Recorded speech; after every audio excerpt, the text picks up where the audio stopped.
Pada modul ini, kita akan membahas tentang pengolahan dan pemetaan kondisi biofisik tanah hutan, pendahuluan. Pada materi pengolahan dan pemetaan kondisi biofisik tanah hutan, kita akan mempelajari mengenai 1. Rechecking hasil inventarisasi kondisi biofisik tanah hutan. 2. Kompilasi data hasil inventarisasi kondisi biofisik tanah hutan. 3. Pemetaan hasil inventarisasi kondisi biofisik tanah hutan. 4. Pelaporan hasil inventarisasi kondisi biofisik tanah hutan.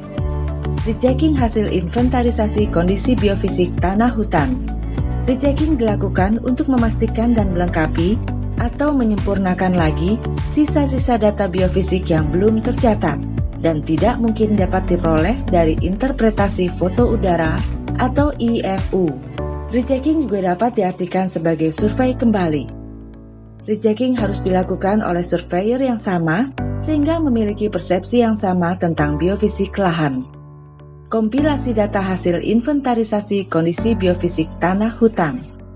Setelah dilakukan survei tanah dan rechecking, maka tahapan selanjutnya adalah tabulasi data dan kompilasi data. Kegiatan kompilasi data juga meliputi koreksi atau edit data hasil pengamatan lapangan yang di-entry kembali dalam sistem basis data. Semua data lapangan dan analisis contoh tanah disimpan dalam database, sehingga dapat diproses sebagai data atribut pada pemetaan. Pemetaan hasil inventarisasi kondisi biofisik tanah hutan.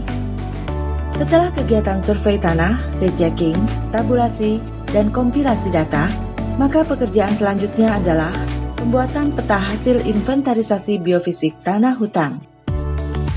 Reliabilitas secara kualitatif dapat dibedakan menjadi 3 tingkat, yaitu tinggi, apabila pada setiap satuan peta terdapat data observasi lapang dan data analisis contoh tanah atau ada data hasil survei sebelumnya.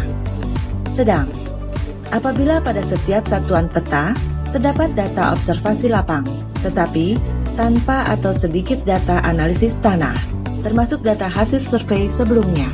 Dan rendah, apabila tidak ada data observasi lapang dan analisis tanah.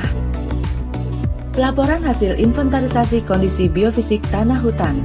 Laporan hasil pemetaan tanah disajikan dalam bentuk naskah dan lampiran peta-peta. Laporan terdiri atas naskah atau narasi, lampiran uraian morfologi dan data analisis contoh tanah, lampiran peta-peta, backup file dalam CD. Umumnya, format laporan inventarisasi sumber daya lahan terdiri atas 4 tahap, yaitu laporan persiapan, laporan kemajuan, konsep laporan final, dan laporan final. Selamat, Anda telah menyelesaikan materi pendahuluan tentang pengolahan dan pemetaan kondisi biofisik tanah hutan. Sampai jumpa pada materi selanjutnya.